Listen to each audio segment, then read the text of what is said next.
Griffin, we just received word that Randall failed to blow Splinter to smithereens. I'm not surprised. Okay, find Randall and bring him to me this instant. Yes, right away, sir. Here he is, Griffin. Anything else I can do for you? Yeah. Go fetch me some diesel oil. I'm feeling a bit low. Yes, of course. Right away, Griffin. Okay, Randall, could you move on to that other line so I'm not sitting so close to you? Sure. Yep, right there, good. Right there's good. Alright now, Randall, I just want to say that you and I have done some wonderful work over the past few months, capturing all those solar engines and putting them in the scrapyard and whatnot. Thank you, Griffin. Although, you did fail to blow Splinter to smithereens, the easiest job of the whole plan, the one thing that I asked you to take care of. And do you want to know what that makes me want to do? Not really. Well, I'm gonna tell you anyway. This makes me want to buffer up behind you, push you down this siding, and through these buffers and over the ledge and into the big bottomless pit, which really isn't bottomless. I'm just calling it bottomless to make myself sound more dramatic. And it's not just you, Randall, that I want to push off that ledge. There have been several other diesels that have been failing me and making me want to push them off a ledge. For starters, there was Diesel 10. A few months ago, I asked him to sneak on the Sildar and bomb the search and rescue center, but you know what he did instead? He decided to audition for a movie on the mainland, starring the mainland engines, some French electric engine named Etienne, and that Sildar diesel Paxton. And Philip and Parker decided to join him too. And then there's Bowler.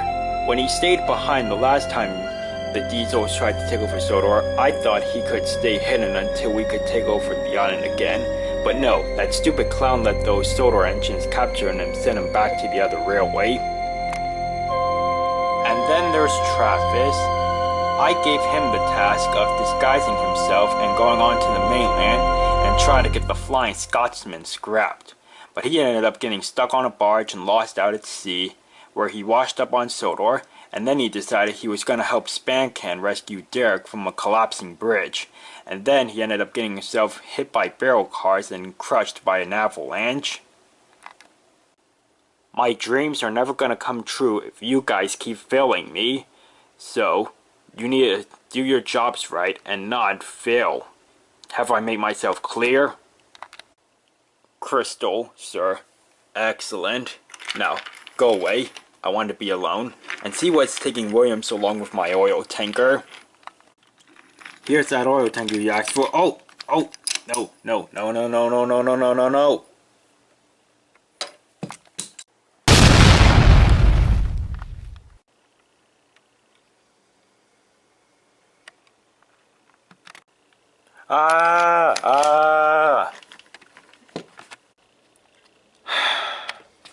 I'm surrounded by idiots.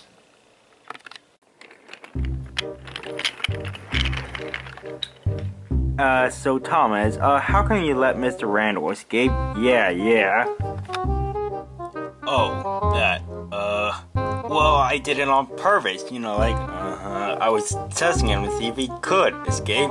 Liar, pants on fire. Does he wear pants? Well, training pants. Alright. Playtime's over, Splotch. Uh-oh. Now it's time for the next lesson, huh? I call it How to Stop Being Stupid.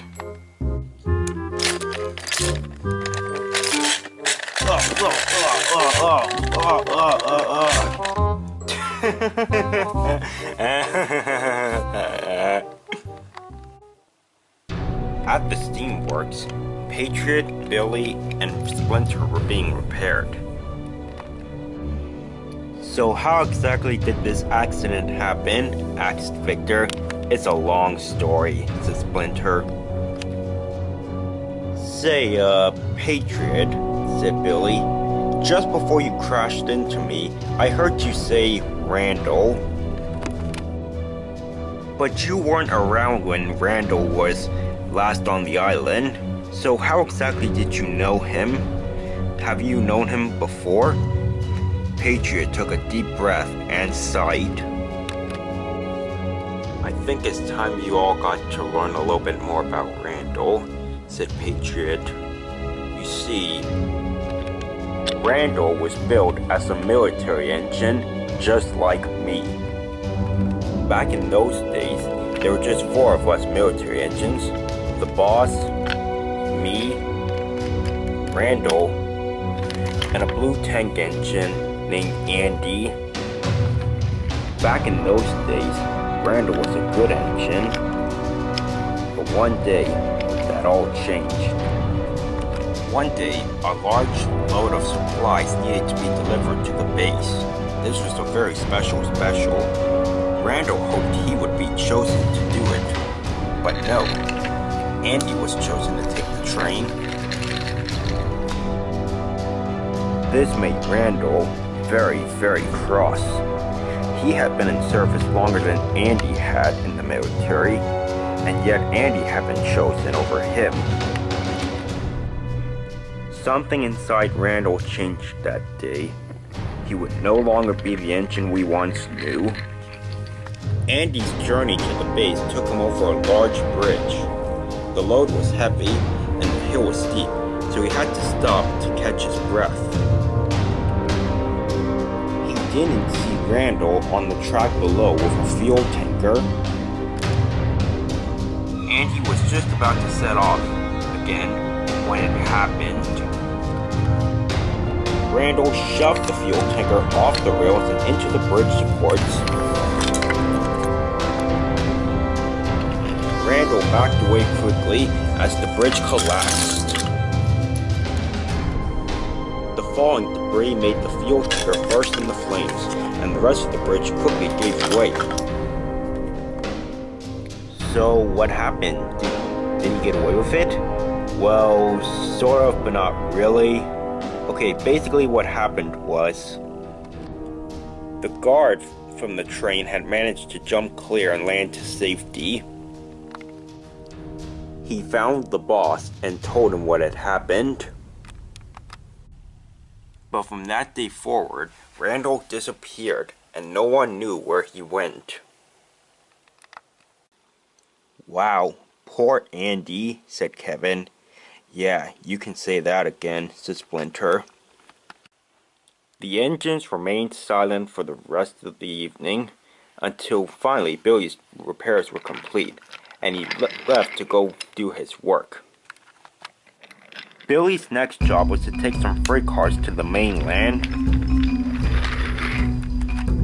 He was soon approaching the drawbridge, but then he saw something and he stopped. There in front of Billy was a derailed steam engine who was trapped in a pile of smashed up log cars. Bubbling boilers, cried Billy as he puffed up. What happened? Are you alright? Oh, thank goodness. Someone's here to help. You're here to help, right? Because I could really use some help. I don't know what I'm gonna do if I don't get any help. Whoa, hold on. First off, who exactly are you?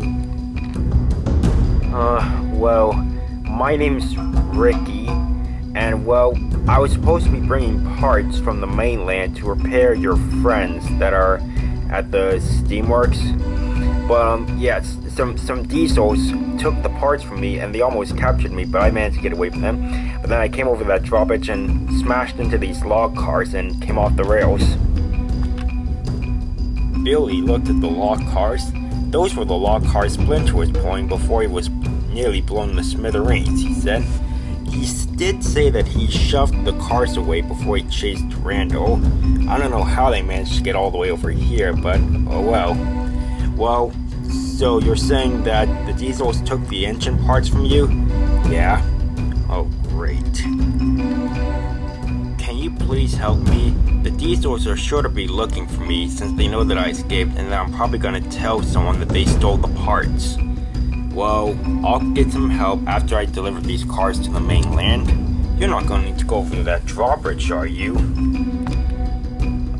Yeah, said Billy. That's the only way to get to the mainland. What, do you expect me to go by boat? Just saying that the mainland is probably not the best place to be right now, said Ricky.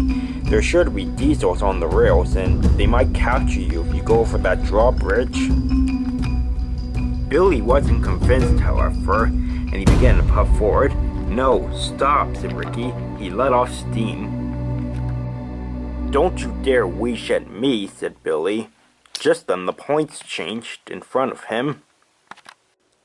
Ha! Now you can't go across the bridge to the mainland, said Ricky. You might as well go get me some help. But Billy wouldn't move. Just then they heard the sound of an engine approaching. Someone's coming, said Billy. Well, that's it. We're all gonna die. What are you even talking about? Asked Billy. Hello. Oh, that wasn't a diesel.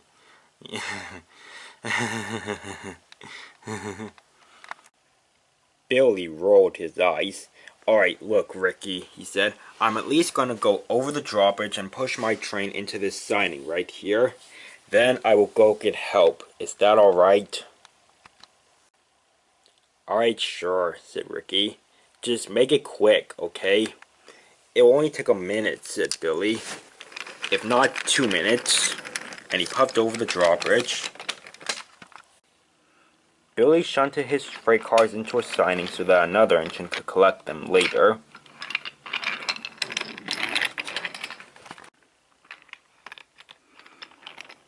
There, see? How many minutes was that? 3.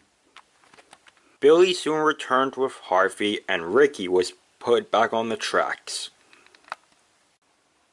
He had a twisted buffer beam, though, so he would have to go to the works. So Billy led him down the line to the steamworks. The engines at the steamworks were most surprised. "Who is this?" asked Victor. "This is Ricky," said Billy. He was going to bring the parts needed for Dennis, Reek, and Stafford, but he says some diesels took the parts from him and he nearly got captured. He had an accident with Splinter's lock cars, so he needs a new buffer beam. "Alright, I'll do my best," said Victor. And with that, Billy puffed away. That evening at the diesel works, the diesels were moving into their sheds. Achoo! Oh! Say it, don't spray it, Dodge, said Spancan. Sorry, said Dodge. Harry and Bert played a little trick on me, Splar, and Thomas, and well, sneezing power got all over us. I miss Den, said Dart. He's probably alone somewhere with no one to finish his sentences. Huh? What? Wait, where am I? Soon the diesels were fast asleep, but it wasn't long before Spancan heard a whistle. "Did you hear that?" asked Spancan. "Hear what?" asked Bladder. "It was a whistle I don't recognize." "It was probably Adam O'Brien's whistle," said Dodge. Spancan wasn't so sure, but he decided to just ignore it and go back to sleep.